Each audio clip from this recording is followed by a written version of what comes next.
Hi there, Energy Brainers here. Can a microreactor power an entire city?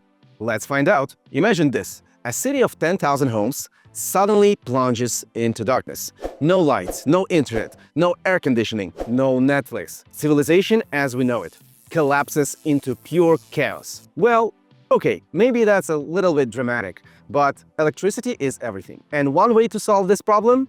A microreactor.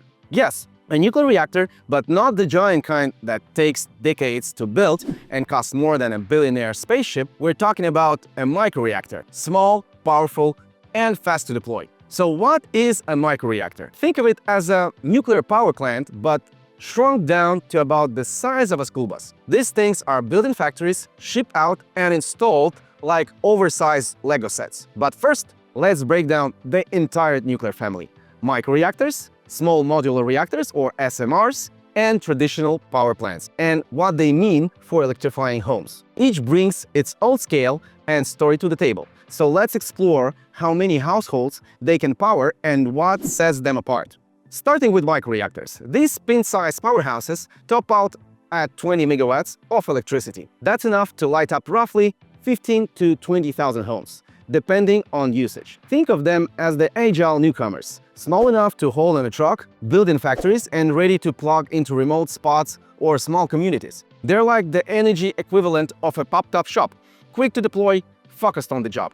Then we've got small modular reactors, or SMRs, stepping up the game. Ranging from 20 to 300 megawatts, a single SMR could electrify anywhere from 15,000 to over 200,000 homes. And you can stack multiples for more. SMRs blend scalability with factory-built precision, offering middle ground, more muscle than the microreactors, yet nimbler than the giants. And finally, the heavyweights, traditional nuclear power plant. These superstructures crank out 1,000 megawatts or more per reactor, each powering over 700,000 homes. They're built on site, massive in scope, and designed to anchor entire regions. But that scale comes with longer timelines and bigger investments. Think of them as their energy titans, steady but not swift. Microreactors shine for small grids or off-the-map towns, say 20,000 homes in Alaska. SMRs flex for growing cities or industrial hubs, scaling to hundreds of thousands. Traditional plants, they're the backbone for millions, but they're not popping up overnight. Each has its place, balancing size, speed, and stability. Curious about the trade-offs? Stick around. I'll spill more on microreactors soon. Subscribe so you don't miss it. Alright, so let's break it down. How do you actually get a microreactor up and running for our city of 10,000 homes? Step 1. Find a location. It needs to be safe, secure place, usually on the outskirts of town or underground for extra safety. Step 2.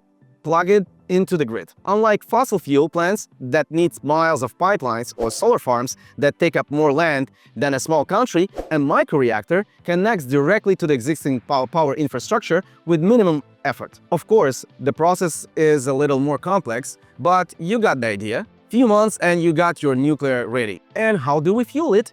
With HALEU. At the core of microreactor strength lies something remarkable. HALEU, high-assay low-enriched uranium. This isn't your everyday nuclear fuel. It's a specially enriched type packed with more uranium-235 than standard low-enriched uranium, but still below the weapon-grade levels. What makes it stand out? Its efficiency. HALEU delivers a punch, driving these compact reactors for years on a small volume of fuel. No giant train loads of coal, no endless fields of solar panels. So, you're wondering, what's the real cost to get a 20 megawatts microreactor up and running and keep it going? These compact nuclear wonders promise clean power for tens of thousands of homes, but they don't come cheap.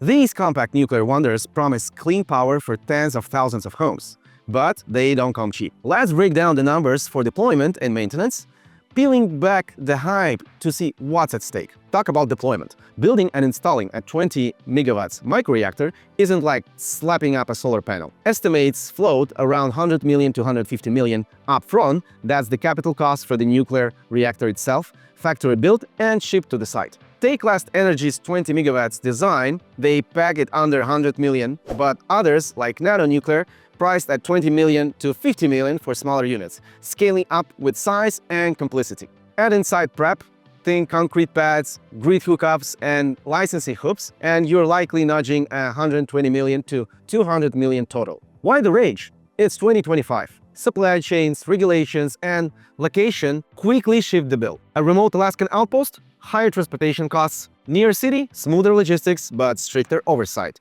The industry loves to speak about efficiency, cutting costs, yet first-of-a-kind project often hits snags.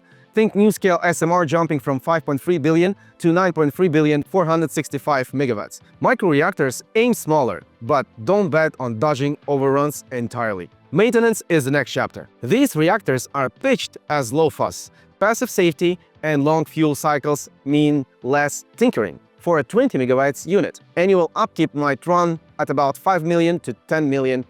That covers remote monitoring, periodic inspections, and a small crew, far leaner than traditional plants. So, rent total for 20 years, deployment plus maintenance, call it 220 million to 400 million for a 20 megawatt microreactor, powering 15 to 20,000 homes. Not pocket change, but it's a contender against fluctuating fuel costs or sprawling renewable setups with batteries. The real price though?